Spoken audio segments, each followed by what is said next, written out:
Well, I think we've already seen in the last few days that things are improving significantly.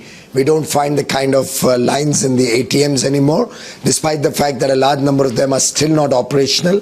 And we're finding a lot of circulation of new currency getting deposited back in the banks and being reissued. So I think we are fast moving towards a near normalcy. In the days to come, as the Honorable Prime Minister had said, starting from the new year, you will start seeing a rapid improvement in the situation, and I won't be surprised if very soon we'll be able to return to near normalcy.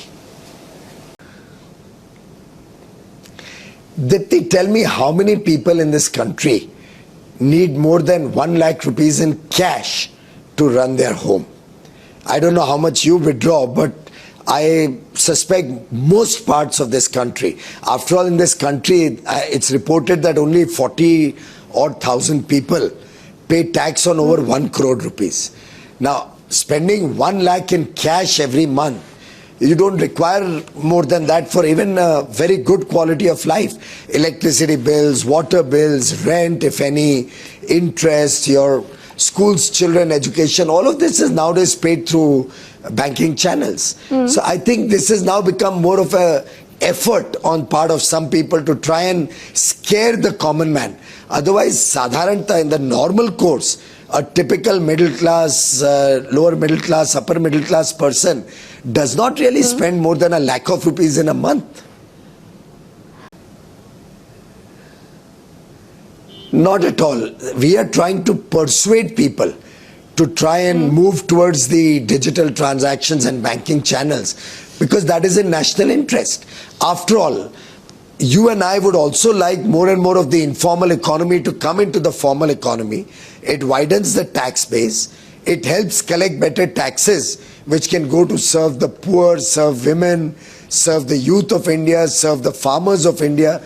And in fact, I'm now looking at the people making it a movement that they start demanding from the seller of goods a receipt or an invoice for the services or goods that he gives. Many parts of the world, in fact, even in our Indian airports, you have shops which say if you don't get the bill, your purchase is free. That's how the people are able to account that everything remains in the formal economy. We put CCTV cameras at all the toll booths to ensure that everybody pays their toll honestly. Sir, in case this exercise fails, is the Prime Minister going to be taking the responsibility? Is this a test of the Prime Minister's own credibility?